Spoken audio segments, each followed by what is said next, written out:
If you've been looking for the perfect casserole, look no further because I've got 3 amazing casseroles here in this video. Amazing ingredients, incredible flavor. Look no further. You're gonna love these. Friends, we love Mississippi pot roast, Mississippi chicken. We love all these recipes, right? We've been making them for years. You've made it before. I know you have. You had to have tried this. But today we're gonna make Mississippi chicken enchiladas, okay? So we're starting with the crock pot. I've got 2 large chicken breasts already here in my crock pot, and we are going to take some ranch seasoning powder. Now, because I'm only using 2 chicken breasts, I'm only gonna use about half of this packet. But you can add more if you want. It doesn't have to be anything crazy, okay? You can mess with the recipe, fix it up a little bit if you want. About half of this packet is really enough. Now, if I were gonna make beef instead of chicken, I would also add a little bit of the au jus packet. I do not have sliced pepperoncini, but I do have whole ones, so we're just gonna add these this time.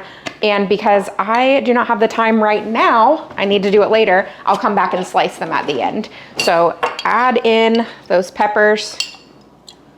Come on. I have sliced banana peppers, but they're hot, and I don't think they're gonna work for this recipe. Okay, I personally would even want more than that, but that's what we have, so that's what we're gonna use. Add a little bit of the juice. I'm gonna do about a 1/4 cup or so. Now, some people add water to theirs. I don't, okay? I'm gonna skip the water. We're just gonna have, oh, look, a Lego piece. We're gonna skip the water. We're just gonna have the juice of this, and we're gonna cook this in the crock pot on low for about 3 to 4 hours-ish, and we'll come back and shred up the chicken. I'll show you the next steps, but this is so easy. Just set it in the crock pot and you can walk away. Okay, friends, we are nearing the point of being able to shred the chicken, but I wanna go ahead and pull out these peppers and get them cut up so that I don't have to worry about that in a couple minutes. So let's just go ahead and pull these out. Obviously, this is something that I could have done before I even put them in here, but you know, I was kind of rushing earlier. So we're just gonna slice them. If you wanna make this super easy on yourself, do as I say, not as I do, and buy them already sliced. Okay, this chicken is actually ready to be shredded, so that's good. We'll do that in just a second. Let me go ahead and cut these up. So you can remove the seeds if you want to. They're hot, so I'm trying to be careful here. I might remove some of them. They shouldn't be too spicy, but you know, with the kiddos, we watch that a bit. All right, now before I continue, I usually pull out some of the liquid because you don't always need all the liquid in here. I'd rather pull some out, and then if we need more, I can add it back in. So I just take some out. This is why I don't add extra water either. So I just take some out, just a bit. That's about a 1/4 cup. Set it to the side, and if we need more, then obviously we can add liquid back in. All right, at this point, I'm gonna take my mix and chop and just use that to break apart or shred the chicken. You don't have to have one of these. 2 forks works just fine. And now, depending on how much you're making, how much chicken you're making, you might wanna use more cream cheese than I'm using. I'm gonna add 4 ounces of cream cheese. And actually, yes, I think I will add back in the liquid because once we get that cream cheese in there, that'll be perfect. Maybe not even all of it. Okay, we need to add 4 ounces of cream cheese in. I'll let this soften up a little bit. Okay. Now, if you know what, I think I'm gonna add a little bit more. So maybe like 5 ounces. Okay, let's just start to mix that together. Mine is really softened. If yours is not, just put the lid back on for a couple of minutes and then you'll be good to go. It'll soften itself up and you can mix all of this together. Now, if we had Greek yogurt, I would add it in. I completely forgot to order Greek yogurt. You can add some sour cream or Greek yogurt into this and it'll be delicious. Let's add those pepperoncini back in. I don't think we need any more of the liquid. Let's stir and give this part a little taste. Make sure it tastes really good. I know it's going to, but you know, we gotta verify before we go assembling this whole thing. Oh yeah, delicious. Okay, so let's just set that to the side. I'm actually gonna turn it to off because we really don't need it on. I do need to shred up some cheese. I really want to use Monterey Jack cheese this time.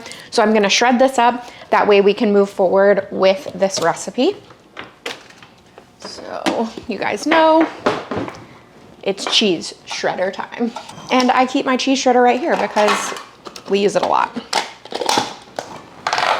Okay, let's go with the bigger one today. Obviously, feel free to just buy pre-shredded cheese. You don't have to do this. With a stickier cheese like this, cheddar, sometimes a mozzarella, depending on the brand. I do find that the cheese will kind of get stuck in here. So the Parmesan, man, that comes right out. It's perfect. All right, there we go. All of this, well, all of the stuff that needs to be washed can go into the dishwasher. And now, even though it's pretty early, I'm gonna go ahead and start assembling the casserole portion. I actually am taking my daughter to volleyball tonight. We've been switching off taking her to her practices. So it's my turn tonight. So I'm gonna assemble the whole thing now so that my husband can just put it in the oven while we're gone. Then when we get home from volleyball, dinner will be ready. All right, I'm gonna use a smaller dish. I'm gonna use an 8x8 because I think that's all we're gonna need for tonight based on the amount of chicken I made and all that kind of stuff. So spray it really well. This is avocado oil spray. Set that to the side. We're gonna start the assembly line. This should be no surprise. You guys have heard me talk about this before. The Mission organic tortillas, I feel like they are really, really good. We genuinely really like these. I actually have 3 packs. I don't think we need 3. So this is super easy, except we're running out of supplies here. Take some of the chicken mixture, a couple tablespoons of that, a little bit of cheese, and just roll it up. And then that goes in your dish, seam side down. And just repeat the process over and over. I feel like I'm gonna get 6 to 8. 6 to 8 is not gonna fit in this dish. What am I thinking? All right, rather than start it over, which is fine, I'm going to just grab another one and we'll have it here in case. I do think that although we love these tortillas, you may want to opt for a smaller tortilla. It's totally up to you, you know, how much you want each one to serve. So, oh, almost forgot cheese. But these are a medium size, I believe, probably medium to large-ish. So just depending, you may want to go with a smaller one. Okay, so that's 5 in that one, y'all. Just be better than me. Okay, now we take some heavy cream and you just kind of pour all over the top. Overall, I would say a 1/2 to 3/4 of a cup. You don't want to drown it in heavy cream, but you do want enough that it kind of, I don't know, adds to the moisture maybe. And top that with your Monterey Jack cheese, as much or as little as you want. Make it as cheesy as you want. Now, this is actually, I thought about it, and this is actually perfect the way that this worked out. This other pan, I'm gonna put a little less of the heavy cream on just for me, so that it's a little lower on the fat content. Okay, so this looks good. I'm gonna set this to the side, have it ready for my husband to put into the oven. And let's finish these off. Just a little bit of heavy cream here, not much. Okay, so this one can be more for me and then an extra one for whoever wants it. And I might not put quite as much cheese either, because there's a good amount of cheese inside of these. I think this will be good. All right. These are gonna go into the oven at 350 degrees. You want them to cook for about 30 minutes because that is so beautiful when you get that brownness on the top.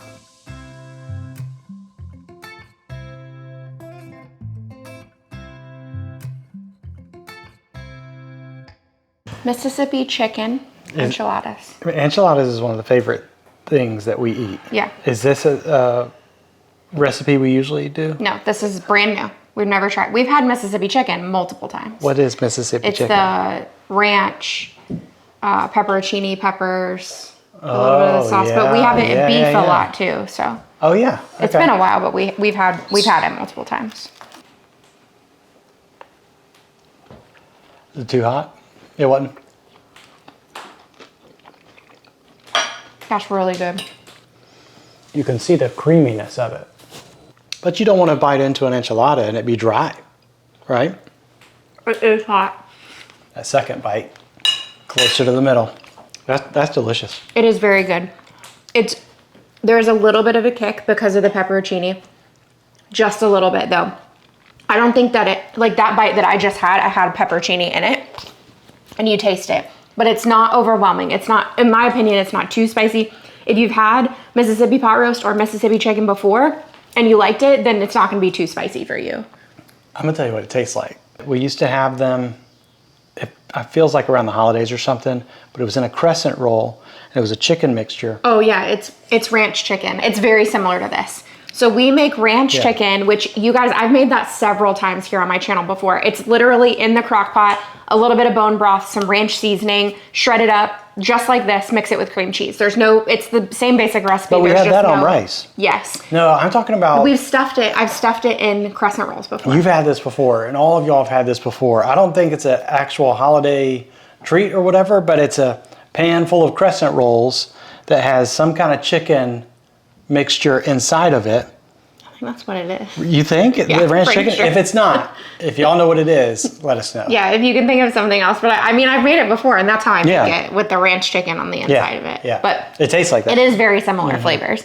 Very, very good. I think it's packed full of flavor. It is, yeah. And I love the Monterey Jack the cheese on the top, because it's just something a little different than what we normally have. We typically have a cheddar or a Parmesan, and this is a good change up. I'll be curious how I feel at the end of this meal, because I like the inside from the first bite. I like the inside mixture more than any other enchilada we have, but it's missing that honey lime one that we make. The honey and the lime together is so good. Yeah, so I'll be curious if I like this one more than that. Yeah, very, very good. Friends, I need to start off this recipe by telling you that there are about 700 different ways to make this. So please do not think you have to make it the way that I am. You can make it in one pot over on the stovetop. I'm choosing a casserole version this time. That's how I originally learned how to make this. So that's what we're going with. Make it the way your grandma taught you, okay? Or maybe this is your first time and you do want to try it this way, and that's completely fine. This is arroz con pollo, okay? I don't know if I'm saying it exactly right, but that is how we say it. We're gonna start by making up a chicken spice marinade, all the spices that are gonna go in this. There's a few spices that I wish that I had, like turmeric. I'm missing that one. And we actually just ran out of garlic powder. So I'm gonna be adding some minced garlic into my marinade when we marinate the chicken, just because of that. I've got some oregano here. We're gonna add about a teaspoon of oregano here into this bowl. Okay, you guys know I don't measure. This is just an eyeball. And about a teaspoon of cumin. Love cumin, maybe a little more than a teaspoon. We need 2 teaspoons of paprika. It's a lot, but it's worth it, okay? You're making a decent amount of spice here. And about right around 2 teaspoons of salt. Again, seems like a lot, but this is gonna be a decent sized dish here. Pretty much every spice that I have in my cabinet, I feel like is out right now. We're gonna add in some chili powder. We need about a teaspoon of this one. Okay, that should be good. And add a little bit of pepper. I'm doing about a half teaspoon. A half teaspoon of thyme. I don't feel like I added the onion powder. Did I add the onion powder? We might be adding double. It's about 1.5 teaspoons, 1 to 1.5-ish, okay? And I know I added salt. Oh, I'm gonna add a touch of cayenne pepper, just a little bit. I like a little bit of heat in this one, but not too much. That's maybe like a 1/4 teaspoon. Okay, so like I said, you can also add turmeric. You can add garlic powder. I mean, look at this. This is just like all the great flavors in here, okay? In my opinion, the absolute best chicken to use for this is a bone-in chicken thigh. We are in abundance of chicken breasts right now, so that's what I'm gonna use. But like I said, chicken thighs, so good. So here's what we're gonna do, which you guys know is pretty much what I always do. And that is take my chicken breasts and I cut them in half lengthwise. Okay, so we cut them like this to thin them out. I've got my spice mix. I've got my bowl over here. Before I wash my hands, I'm gonna add some spice mix here into this bowl, about half of what we had in here. I need about 2 tablespoons or so of oil. This is an avocado oil. We need about 1 tablespoon of white wine vinegar. The spoon and mix this together. It's gonna be a nice thick marinade, which is what we want. And we are gonna let this chicken marinate in this little marinade that we've made for about 15 to 20 minutes. You can really just let it marinate at room temperature. And then while this is working, I am gonna go ahead and start making up everything else that we need. Okay, but look, I mean, y'all, you want all the flavors. It should be covered in all the flavors, okay? I have not made this in, it's probably been about 5 years, so everybody's gonna be excited. You should feel free to add things like green pepper and onion, for instance. We're not gonna be using those. If you guys have been here for a while, you know that. We're gonna be using these roasted red peppers. Okay, I'm gonna use this whole jar that we have left, and I'm gonna cut them up, or dice them up rather. Come on.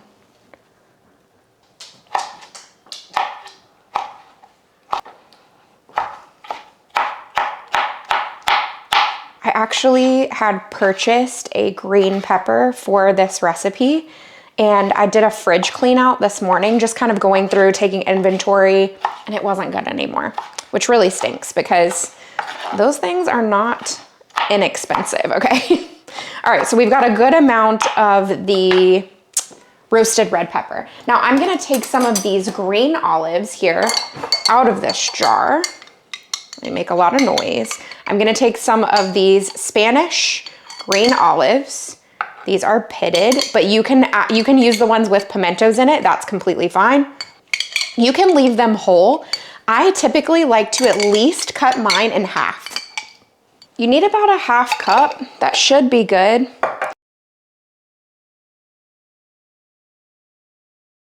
I need to start my oven. 375 is what you want your oven to be at. Also, you can add peas to this. A lot of people do. We skip on the peas. I would absolutely add capers, but I think that the jar I bought the other night, my husband and my son used, they wanted to make a pasta for the family. I think they used the full jar. Now, I usually make mine in a 9x13 pan. I'm gonna go ahead and add the stuff that I have chopped straight into this pan, okay? And I just mix, let me get green onion on the front, or green olive on the front of me. I just mix everything here in the pan. Okay, let's open up this can of fire roasted diced tomatoes. These have the green chilies in them. I'm going to drain these, and I want them to be drained well. I'm also gonna add about 2 cloves of minced garlic. Let's add in those spices. So the remaining spices, you need about 2.5 tablespoons remaining. I'm just gonna go ahead and add all of that in. We need to add about 2 tablespoons of tomato paste. Now, you guys know this is one of those things where you never use the whole thing. I always take it out in tablespoon increments and freeze it individually, because then that makes it so easy to go back later and just grab 1 tablespoon, 2 tablespoons, whatever it is that you need. So I'm going to transfer this to a bowl so that after I'm done making everything, I can just go in and freeze the remaining amount. So just about 2 tablespoons is going into our dish. Come on. Okay, we'll leave that there. I'm gonna freeze that. Okay, I'm gonna pull out 2.5 cups of rice. I've got this white rice here. We're gonna rinse and drain it really well, okay? So 2.5 cups.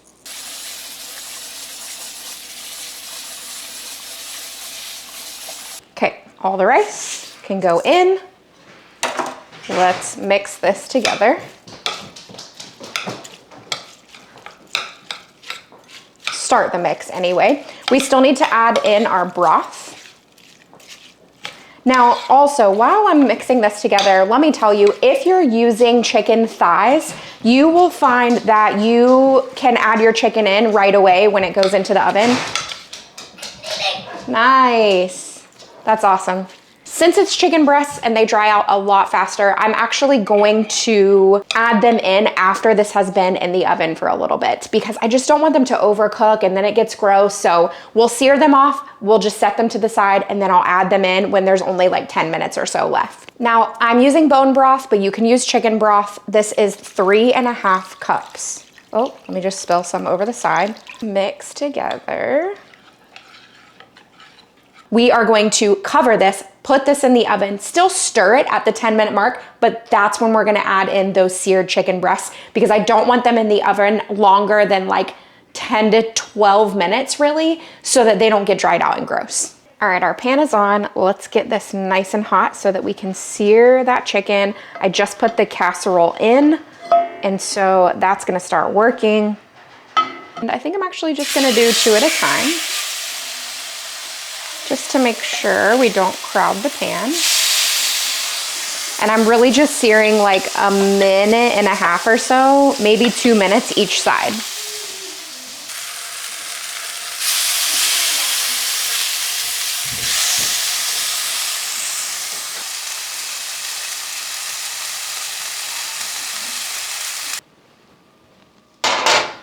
Okay, this has been in for about 10 minutes.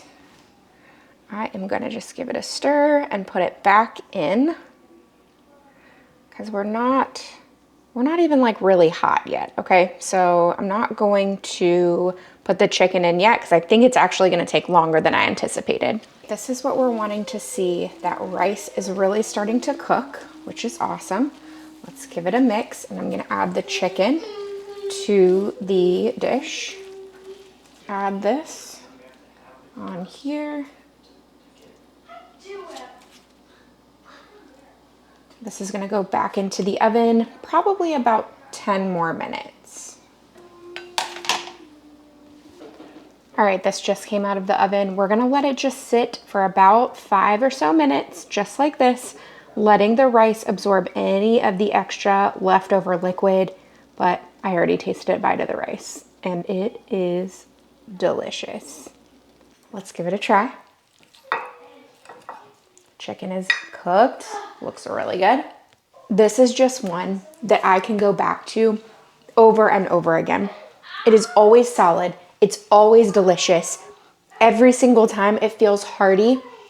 It's just so good. It's so good. I cannot encourage you guys enough to try this one out because it is really delicious. And honestly, because I only cooked the chicken breasts in the oven for about 8 to 10 minutes, they are not overdone at all, but it's very good with chicken thighs. Friday nights are family night at church. And what we do is we're currently meeting in elementary school. We all go and we set it up, and then we have dinner together, and we just have a time of fellowship and family night and all that. And we're gonna have breakfast for dinner, which is absolutely one of my favorite things. Now, obviously I'm gonna be making them on a significantly larger scale, but I will have the recipes posted in the description box so you can adjust them to your family's needs. But these are so good. Okay, for this egg and cheese and hash brown casserole, we are just browning up some sausage. This is just a breakfast sausage. Just want to get this browned over on my stove so that we can add that to the mixture. So I actually have bacon in the oven right now. It is cooking. So we're gonna have bacon, we're gonna have a hash brown casserole, we're gonna have this egg casserole, we're gonna have fruit. Somebody else is actually making pancakes. Thank you, because I'm not sure I could do anything else. Oh, biscuits and gravy. My mom's making those though, but it's gonna be so good. I went ahead and made, I believe this was 2 pounds of sausage. You need about 1 pound of sausage per casserole. All right, let's spray both of the tins. And I'm gonna add hash browns to this. I do feel like maybe it'll help bulk it up a little bit. Even though we also have a hash brown casserole, maybe if you don't like hash brown casserole, then you're getting a little bit of everything in this one. I'm gonna add about half of the bag to each one of these pans.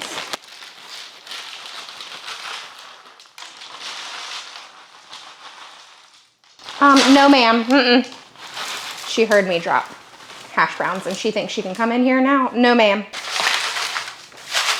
All right, shake it around and we're gonna split this sausage half and half. I have a lot of bacon to cook tonight. And you know, your house will smell like bacon for days when you make a pound of it. I'm making like 8 pounds. It's gonna be really, really bacon smelly in here. Really, really bacon smelly. Sausage in both. You guys, this is what happens when I film past like 6:30. I start to get a little crazy, a little loopy. It's 7:02. I'm gonna use my very large bowl and we're gonna do at least 20 eggs probably in here. Where is my pot holder? I'm gonna crack 1 million eggs. Have you guys seen this thing? Have you seen this thing where you tap the fat into the egg?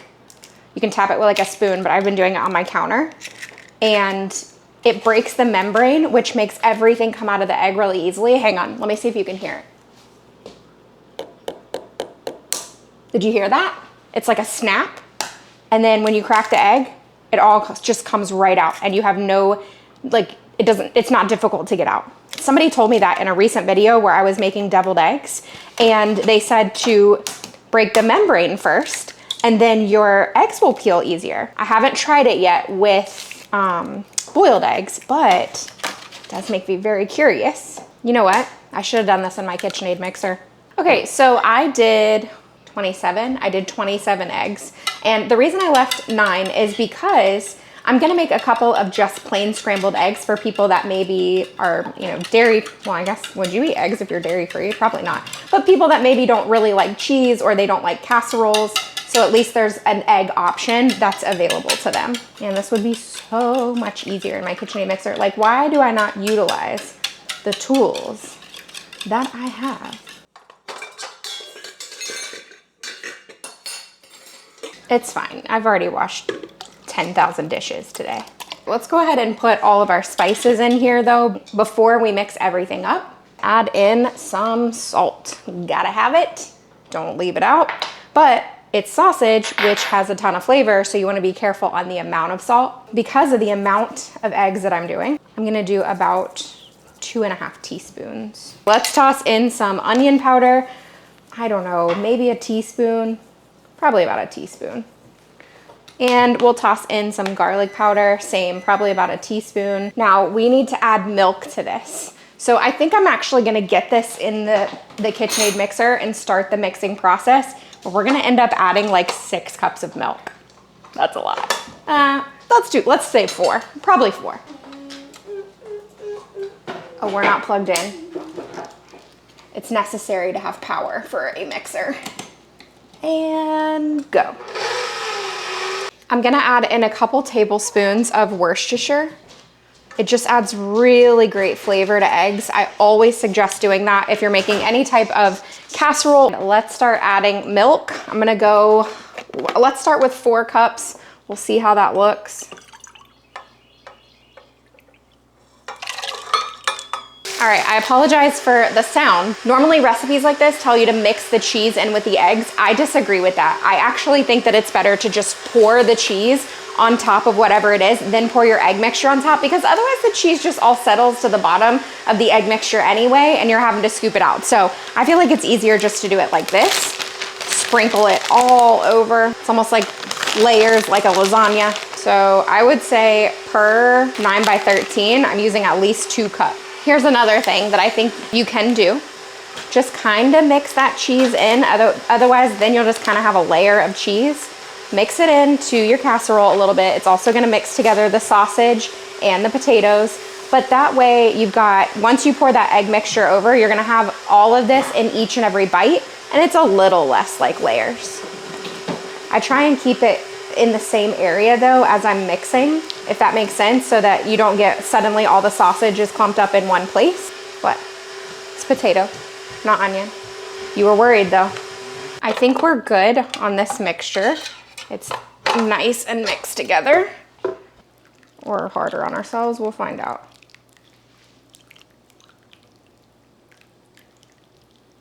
We're gonna cover this because this is gonna go in the refrigerator until tomorrow morning when I'm ready to bake it, or tomorrow afternoonish. We're gonna bake it uncovered, 350 for 45 to 60 minutes.